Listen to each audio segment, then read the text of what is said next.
देखिए, reservation caste पे भी होना जरूरी है। इकोनॉमिक क्राइटेरिया कुछ एक्सटेंट तक उसमें हो तो अच्छा है, लेकिन ये बात सही है कि रिजर्वेशन सिस्टम जो हमने रखा है पिछले कई सालों में, उसमें लूप होल्स बहुत ज्यादा है। अब सरकारी नौकरी वालों ने मेरे ख्याल से एक खेल खेला होगा कि भाई उनकी इनकम ज्यादा है, उनके बच्चे ओबीसी में क्यों ना आए।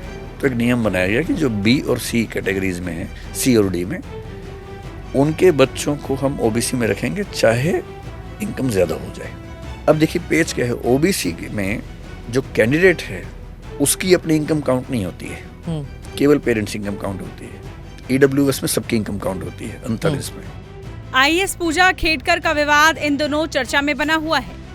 उन पर दिव्यांगता कोटे और ओबीसी आरक्षण का गलत तरीके से फायदा लेने का आरोप लगा है। इस बीच सिविल सर्विसेज की तैयारी करवाने वाले लोकप्रिय शिक्षक विकास दिव्यकीर्ति ने बड़े चौंकाने वाले खुलासे किए हैं। उन्होंने बताया कि आईएएस आईपीएस बनने के लिए लोग कैसे कैसे हथकंडे अपनाकर आरक्षण का गलत तरीके से फायदा उठाते हैं। ये जो आईएएस ऑफिसर का है पूजा Khedkar, getting into a reserved category when she is part of the having a non-creamy layer certificate, possesses property. Ab this becomes the whole controversy about reserved, non-reserved. When you have so much of wealth, आप क्या ये सही है गलत है आप बताइए, because you have taken the UPSC exam also. आप जनरल कैटेगरी के स्टूडेंट में था। हाँ। मेरा रैंक 384 था और मेरे हॉस्टल के मेरे दोस्त जिनका रैंक 415-20 था वो सब आईपीएस आईएएस बन के अभी बहुत सीनियर पोजीशंस में हैं। और हाँ। मैं ग्रुप बी सर्विस मुझे मिली थी लास्ट में, CSS. So in a way I can say I have seen this. इसके बाद ही मैं रिजर्वेशन के फेवर में रहता हूँ in as far as the policy is concern.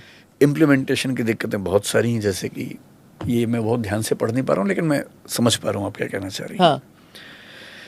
देखिए, reservation as a policy has to be there. On caste की economic basis पे इस पे भी डिबेट होता है। What do you favour? इस पे हम लोग कई घंटे बात कर सकते हैं क्योंकि बहुत लंबा टॉपिक है जी। और मुझे नहीं पता कि कितनी मर्यादाएं हैं, हमें कहाँ तक बात करनी है इस टॉपिक पे। आप जो मर्जी कहना चाहेंगे यहाँ पर। देखिए, रिजर्वेशन कास्ट पे भी होना जरूरी है। इकोनॉमिक क्राइटेरिया कुछ एक्सटेंट तक उसमें हो तो अच्छा है, लेकिन ये बात सही है कि रिजर्वेशन सिस्टम जो हमने रखा है पिछले कई सालों में, उसमें लूप होल्स बहुत ज्यादा है। जैसे कि ये मामला आप बता रही हैं, मैं आपको कुछ एग्जांपल देके समझाता हूँ। इस पे अप्लाई होगा या नहीं मुझे नहीं पता, पर आप समझ पाएंगे कि क्या मसले हैं। और मैं यूपीएससी को ध्यान रख के बात करता हूँ जी। एससी एसटी कैटेगरी में रिजर्वेशन मिलता है, उसमें क्रीमी लेयर नहीं है। सुप्रीम कोर्ट ने 2004-05 में एक फैसला दिया था एम नागराज के मामले में, जिसमें यह कहा था कि जब प्रमोशन हम देंगे एससी एसटी में, तब हम इस बात को इंश्योर करेंगे कि प्रमोशन क्यों दे रहे हैं। So in a way they introduce the concept of creamy layer in promotions in SC ST. Otherwise वहां अभी क्रीमी लेयर नहीं है। इसका मतलब क्या है? मैं एससी एसटी आरक्षण का समर्थक हूं, क्योंकि मैं जब ये बात बोलूंगा तो फिर बहुत क्लिप्स कटेंगे और लोग गालियां भी देंगे मुझे इसके बाद, पर मैं उन सब के लिए तैयार रहता हूं। अब मैं इतना अभ्यस्त हो चुका हूं कि मुझे फर्क पड़ना बंद हो गया उसका। The truth has to be there. Absolutely. मैं एक ऐसी फैमिली को जानता हूं पर्सनली जी, जिसमें फादर आईएएस थे, मदर भी एक बहुत बड़ी पोजीशन पर थी, 3 बच्चे, तीनों सिविल सर्वेंट्स हैं, या आईएएस हैं या आईपीएस हैं। उनके स्पाउसेस भी आईएएस आईपीएस हैं। हाँ, कन्वीनियंट। अब मैं ये नहीं समझ पा रहा कि इस फैमिली को, अगली जनरेशन को एससी एसटी का रिजर्वेशन क्यों मिलना चाहिए। मैं नहीं समझ सकता। इनको मैं हमेशा कहती थी ये जेनेटिक सिविल सर्वेंट्स होते हैं। हो सकता है, मतलब यहाँ तक कि जो हमारे कुछ दोस्त एससी एसटी रिजर्वेशन के बहुत समर्थक हैं, भी बहुत पॉपुलर लोग हैं, अच्छे चिंतक हैं, जब बंद कमरे में मेरी उनसे बात होती है और मैं उनसे पूछता हूँ कि यार मुझे आर्गूमेंट दो, अगर आपके आर्गूमेंट में दम है तो मैं मान लूंगा, मुझे कोई दिक्कत नहीं है। क्योंकि पब्लिक डोमेन में आर्गूमेंट ये चलता है कि कई हजार साल का पिछड़ापन है, कई पीढ़ियां लगेंगी बराबर करने में। तो मैंने उनसे पूछा, मैंने कहा देश में 8% करीब एसटीज हैं, 16% एससीज हैं। 8% का मोटा मोटा मतलब होता है लगभग आप मान लीजिए 11 करोड़ के आसपास, और 22 करोड़ एससी हैं, 33 करोड़ की आबादी है। सरकारी नौकरियां साल भर में कितनी निकलती होंगी? मेरे ख्याल से सब भी, मतलब पूरे देश की सारी नौकरी मिलाएंगे तो भी शायद 2 करोड़ के आसपास होंगी, सब नौकरियां मिला के भी। इनमें से एससी एसटी की जो भागीदारी है, अगर हम 24% मान लें दोनों मिला के, वैसे तो 22.5% अभी है, तो भी ये 40-45 लाख होगी मैक्सिमम। इस 45 लाख में 33 करोड़ में से कौन लोग आए कौन ना आए, ये हमें सोचना होगा। जब डॉक्टर विकास दिव्यकीर्ति ने न्यूज एजेंसी ANI को दिए इंटरव्यू में कहा, SC ST कैटेगरी में जो रिजर्वेशन मिलता है उसमें क्रीमी लेयर नहीं है। मैं एक ऐसी फैमिली को पर्सनली जानता हूं जिसमें पिता IAS थे, मां भी एक बहुत बड़ी पोजीशन पर थी, तीनों बच्चे और तीनों सिविल सर्वेंट्स हैं, उनकी पत्नियां भी IAS और IPS हैं। अब मैं ये नहीं समझ पा रहा हूँ कि इस फैमिली की अगली पीढ़ी को SC ST का रिजर्वेशन क्यों मिलना चाहिए, क्योंकि SC ST में भी क्लासिफिकेशन होना चाहिए जैसे OBC में होता है।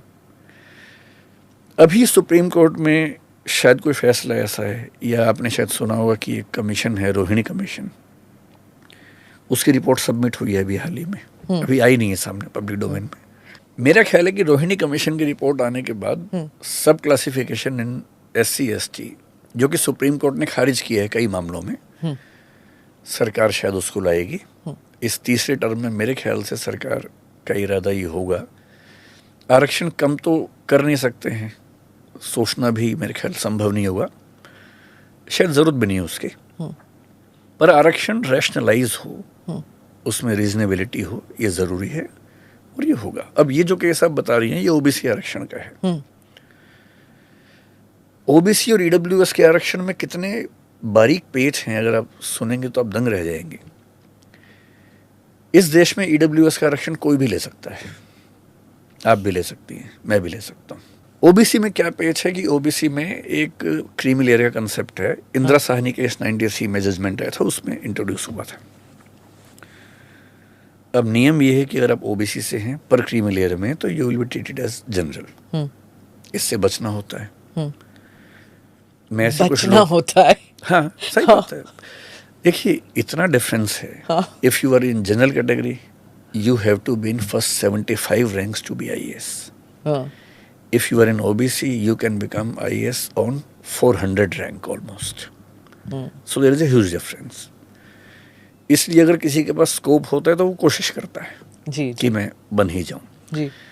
मैं पिछले 25 साल में केवल एक ऐसे दोस्त को जानता हूं जो OBC में था पर उसने OBC आरक्षण लेने से मना कर दिया। ये कहेगा कि मुझे बचपन ठीक मिला, पढ़ाई ठीक मिली, Why should I take reservation? ऐसे भी लोग हैं। जैसे एक रूल ये है कि अगर आपके फादर या मदर क्लास 1 जॉब में हैं तो आप OBC नहीं हो सकते, you get into creamy layer. आपके दोनों पेरेंट्स ग्रुप B में हैं तो भी नहीं हो सकते हैं, लेकिन ग्रुप C ग्रुप D में हैं, इनकम चाहे 8 लाख से ज़्यादा हो तो भी आप OBC में रहते हैं।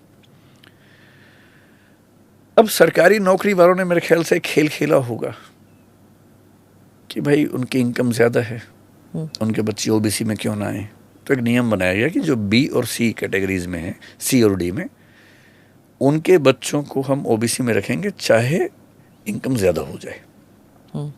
8 लाख की लिमिट अभी है वैसे। फिर एक और खेल खेला गया, agricultural income will not be counted to see whether this person comes in creamy layer और नॉट। बहुत सारे सिविल सर्वेंट्स जो करप्शन का रास्ता चुनते हैं वो एग्रीकल्चरल इनकम शो करते हैं बड़े पैमाने पर। बिल्कुल। अब देखिए पेज क्या है, OBC में जो कैंडिडेट है उसकी अपनी इनकम काउंट नहीं होती है, केवल पेरेंट्स इनकम काउंट होती है। EWS में सबकी इनकम काउंट होती है 39 में। विकास दिव्यकीर्ति के मुताबिक OBC EWS आरक्षण में इतने पेच हैं कि जिसे नहीं पता है वो सुनकर दंग रह जाएगा।